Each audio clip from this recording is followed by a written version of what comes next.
Hey, it's Scotts2Cents here, and I am going to talk a little bit about the Tyreek Hill trade. I had made this video right after they traded Tyreek to the Miami Dolphins back at the end of March, and here we are at the end of April, and I just realized it didn't ever properly uploaded.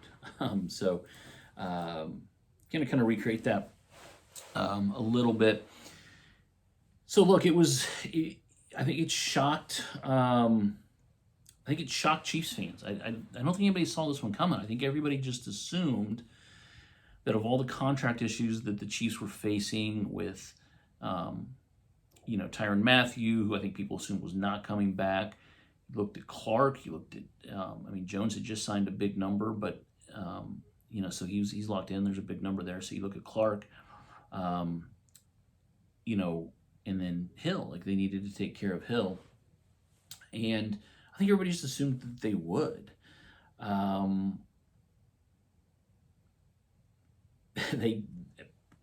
They certainly tried, right? I think all reports are, and I think Tyreek has said this, or Tyreek's camp at least, the Chiefs have said this, I think a lot of people believe this is accurate, that they absolutely tried, right? It was not a situation where they lowballed them even, or just try to get a hometown discount, or just didn't show interest in signing Tyreek Hill.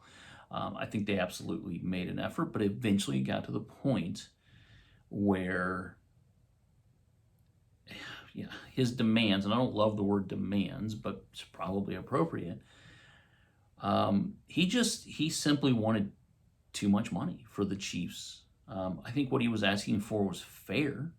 I think he had a right to want that kind of money, certainly with his production. I think that's, I think it's a number that he legitimately had a right to ask for. But I think the Chiefs made a very smart decision here, right?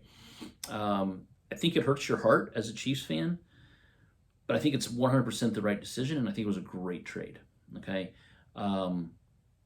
Tyreek will forever go down in Chiefs history as one of the great wide receivers. I think he will probably end up in the Ring of Honor, Ring of Fame, whatever they call it, Chiefs Hall of Fame.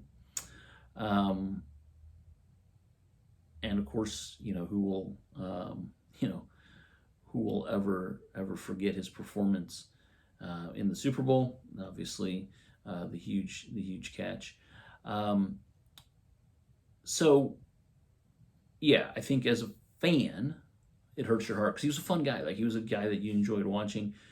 I worried about a 15-yard penalty every time he galloped into the end zone, even though they're ridiculous penalties. It's still a rule, and they're going to throw the flag, so stop doing it. Anyway, that has nothing to do with it, right? He was a fun guy to watch play. He was an amazing athlete. But here's the thing. You have to get it right when you're talking about that kind of money, because that kind of money for a wide receiver can cripple your team for years to come if it doesn't work out. And you never want to plan for the worst, but you have to plan for the worst, right? I mean, you have to be realistic. You have to think about that.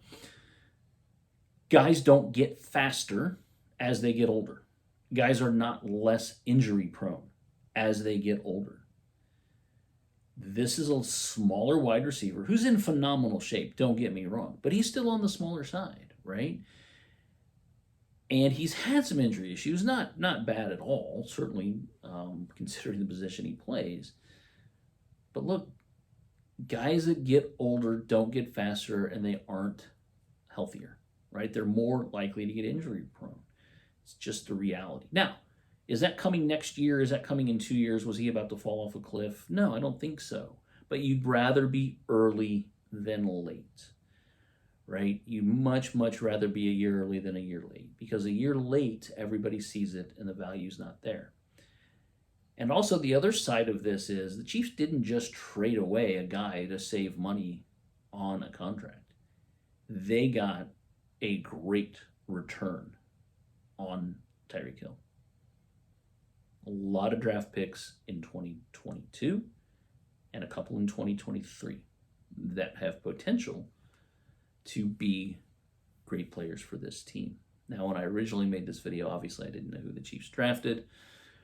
I don't know that they drafted Tyreek Hill's replacement in Sky Moore. Sky Moore is a talented guy who's going to be a contributor on this team. I think the most Tyreek Hill-like comparisons were other guys, and the Chiefs didn't get. They went too high, or they had other issues besides just being fast guys, right? So you weren't going to replace Tyreek Hill. But I do think there's a chance that the Chiefs' offense is better without him. And the reason for that is that teams absolutely positively were going to make sure that Tyreek Hill did not beat them and changed the way they played them. And for some reason, Eric Bieniemy and Andy Reid, and let's throw some blame at Patrick Mahomes, couldn't figure it out. Now, that said, they couldn't figure it out, and they still were one play away from going to a third straight Super Bowl. So, obviously, they figured it out enough, but the offense wasn't the same last year. And so now I think you take away, and that's assuming it's taken away, right? Marquez is a fast wide receiver. Scantling is a fast dude, right? He can be that same type of player, maybe not every down, maybe not quite with the just ridiculous breakaway speed that Hill had, but the Chiefs still have speed with those wide receivers. But I wonder if defenses will change. I wonder if defenses will no longer be in that too deep set that seemed to perplex the Chiefs. Now, maybe they will be because it worked, but do the Chiefs now have better talent to adjust to it? Do they now have the talent they need to adjust to it? We'll see. But overall, bottom line is this is a business and long-term success. The Chiefs 100% did the right thing.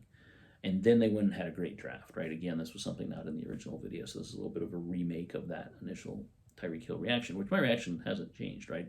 It hurts your heart as a fan, but as a business and as a long-term part of the Chiefs' success, this was a must-do, and they got a great return on that trade.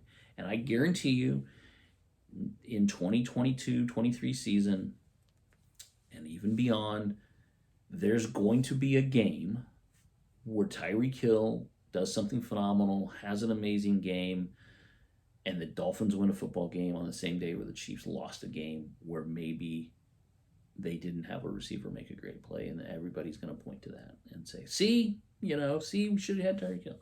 It's going to happen. Just get used to it, and it's a ridiculous thought that it has anything to do with anything of the two that are related at all. But look, I love this trade as a long-term Chiefs fan, right? You had to do it. So let me know in the comments what you think. I know the heat, again, having to remake this video a month later is a little bit different, but it's also a little bit different because the Chiefs have now had the draft, right? They've taken some of those extra picks they got from the Dolphins and used them to improve this football team. As my draft videos, you can watch those and they'll tell you how I feel about the draft, and I'm thrilled with it. And part of that is because we had an extra first-round pick, and we had some extra later picks because we moved on from Tyreek Hill and his big contract. And I think we wish him the best and good luck to him. I think we're going to find out if Tua is a good quarterback or not. Like, he's got some weapons down there now. So if he can't get it done with Tyreek Hill and the guys they brought in to that offense, then the answer's out on Tua. We have our answer in Kansas City. We know we have the guy. We know Patrick Mahomes is the quarterback of this team for as long as humanly possible. Hopefully 15 more years, certainly 10 more, right? And look, you can make arguments all you want. For me, he's the best in the league. There's some other really good quarterbacks in the league right now. Unfortunately, like, we didn't get that era of a bunch of Derek Carrs didn't last very long. We're dealing with the likes of some mediocre average quarterbacks that are overhyped and overpaid. I think you got some guys out there that are real deal. Lamar Jackson, not one of them. Certainly Josh Allen, Joe Burrow, and the kid there in the Chargers that we'll see. Again, his name's eluding me for some reason, as often happens to an old man when I'm yammering on for about 10 minutes now. But there's a lot of good quarterbacks in this league. There's no question about it. And the Steelers just drafted another young one that, I don't know.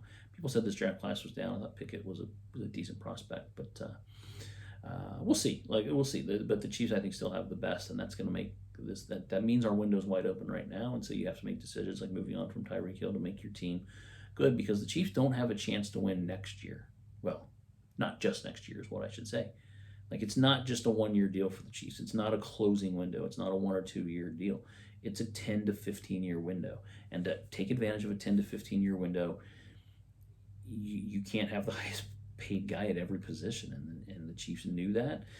And they made a smart decision to move on from Tyreek Hill. So, subscribe for more of my random ramblings. This has been Scott's 2 Cents. Thanks.